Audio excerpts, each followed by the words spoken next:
Hi everyone, I am Lucky Ladybug and this is Ross. Isn't he adorable? He's the A prize from the Eevee and Colorful Art plushie line in Japan. I just got him today. I just adore him. Of course he's named for Bob Ross.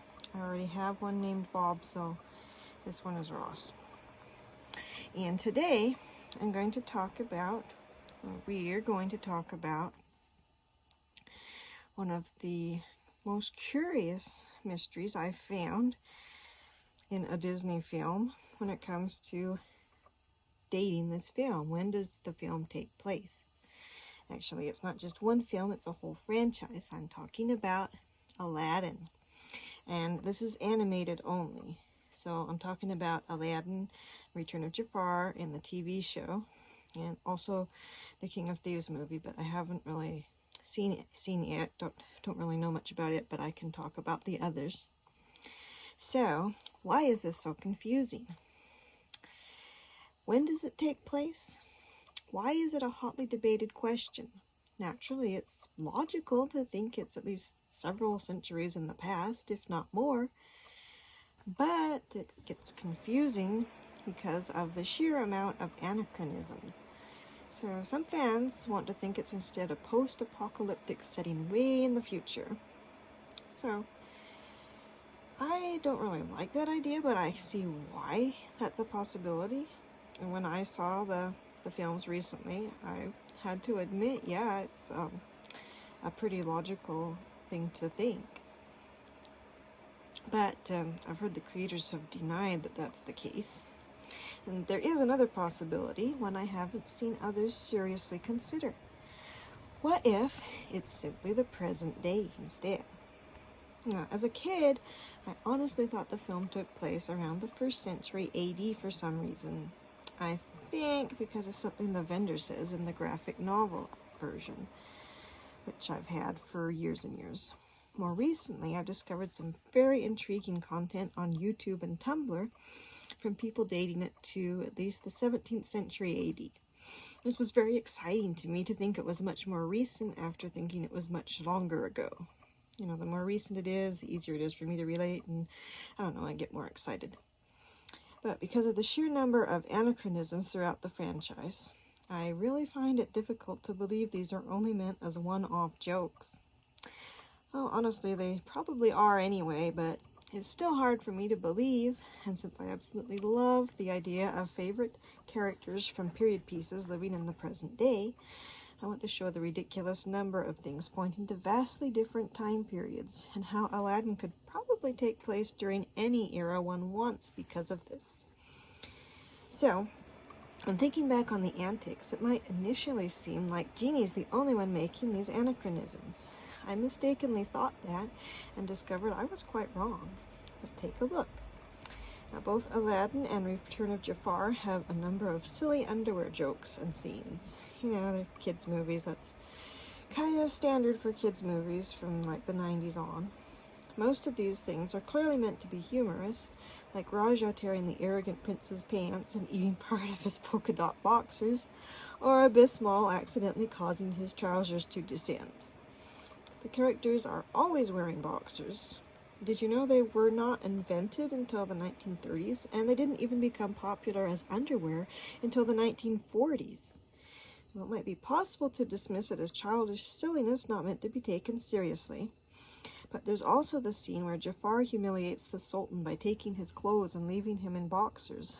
And while some immature viewers might be tempted to go, ha ha, underwear, you know, the scene's not presented as humorous like the others. Jafar is assuming control.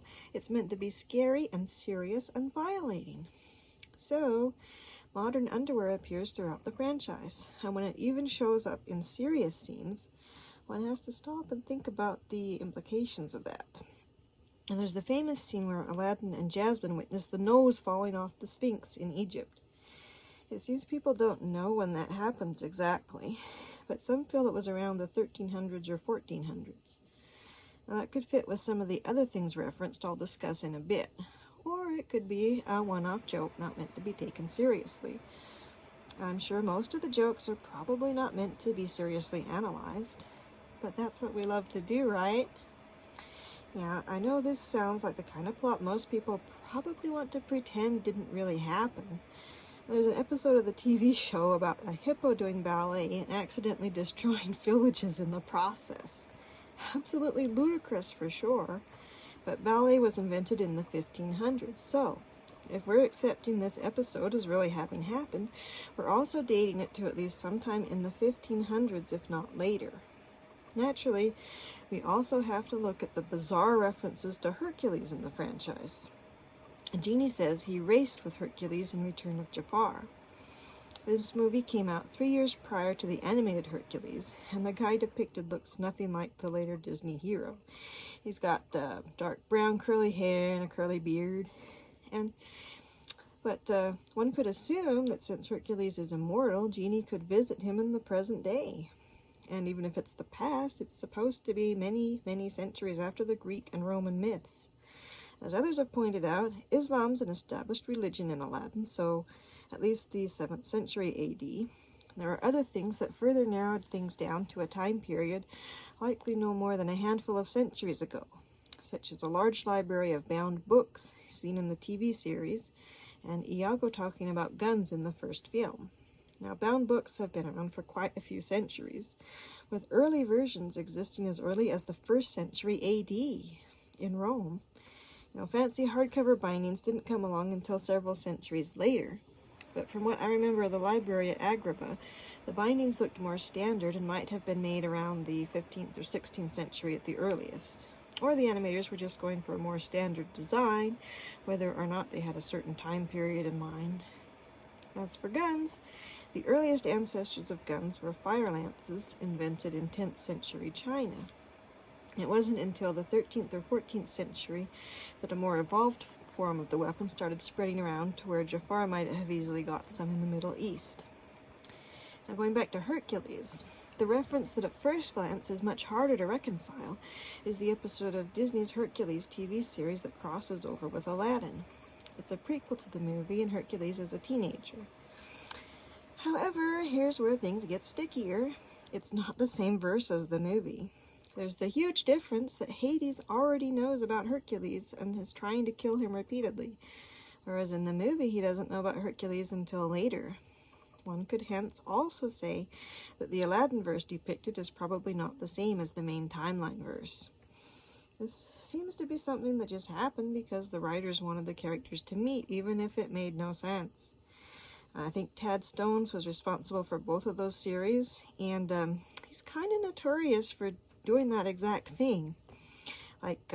He also did Darkwing Duck, and Darkwing and Negaduck each have 3 different origins that absolutely do not really mesh well. So you kind of have to pick which is your favorite there. And I've seen it happen in other cartoons too. Like there's this episode of The Mummy. It ignored definitive events in a prior episode just so they could make a weird story about magical aging and have a certain character responsible. The problem with that is this character couldn't have been responsible based on what happened to her and where she was at the end of the prior episode. Sometimes this sort of thing unfortunately happens where the creators don't care about continuity or making sense as long as they can tell the story thereafter.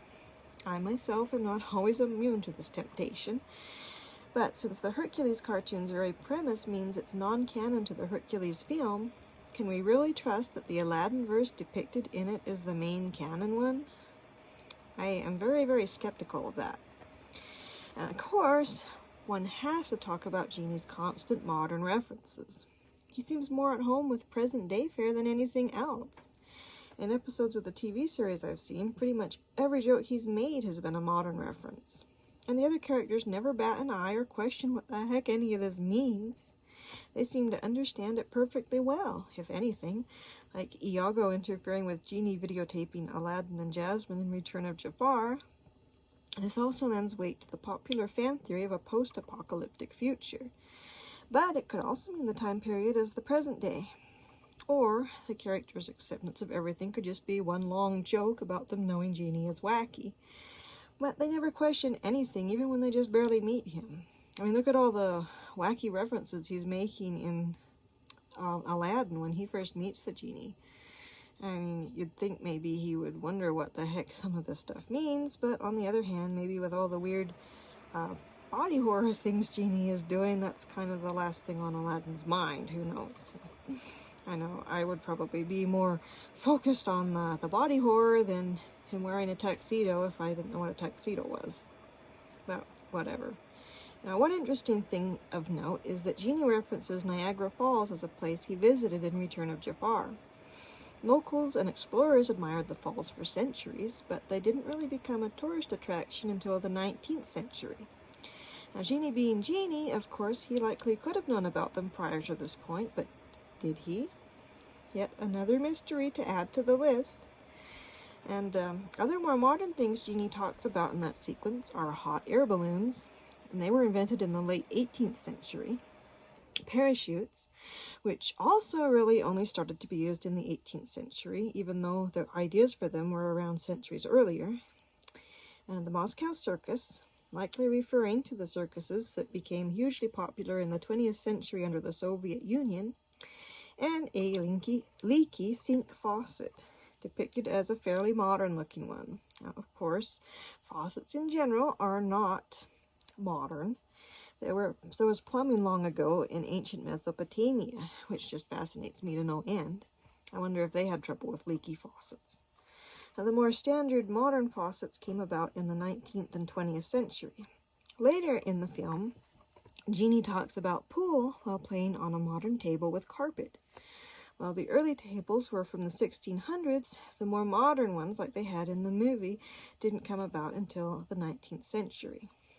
Of course, there's countless other modern things Genie shows, but doesn't expressly talk about, that I saw anyway. Cars, bicycles, 20th century sailor clothes, tuxedos, modern doctor and nurse attire, video cameras, other Disney movies, and the list goes on and on. In the end, things really aren't conclusive at all, especially if one wants to take the Hercules episode as happening in the main verse. Nothing really makes sense. Hercules, a character from ancient Greek and Roman myths, interacts with the cast as a teen, yet it seems to be an Islamic kingdom, and there's a library of nicely bound books, and, of course, Genie loves modern stuff. So is he just a chronic time traveler? He does have cosmic, near-cosmic powers, so, that's possible. But it doesn't explain other characters never being confused by the things he does, or the presence of modern boxer shorts underwear everywhere you turn. There's something from many different eras. Maybe it's simply a fairy tale alternate world where all of these things exist at the same time. I really think it can be pretty much whatever you want it to be. Now, I personally want it to be the present day, but is it? Or is it the 1600s? Is it something else? I don't think the creators have ever actually said, other than that I heard that they refuted the idea of it being a post-apocalyptic future. So, if they don't want to pin things down, it's up to the fans to decide what it should be. And the fans have many varied ideas. That's great. It's certainly a problem that stirs the imagination. Those are the best kinds. They can inspire all kinds of new fan works and stuff. So, that's my curious analysis of the Aladdin time period problem. I'm sure there's other references to modern things that I missed, especially it's been years since I've seen almost any of the TV show except for one episode. So I'm certain there are many, many other examples. So what are your favorites? Let me know in the comments. I would love to see what other things are going on, like in the TV show or in the third movie, which I haven't seen yet. I know there's probably a ton more modern references. So I'd love to talk with you guys about this problem and what you think of it when you think it takes place, what you think the anachronisms mean, if it's just a bunch of jokes or if there's more to it. So thank you for watching, and Ross and I say good night. Evie!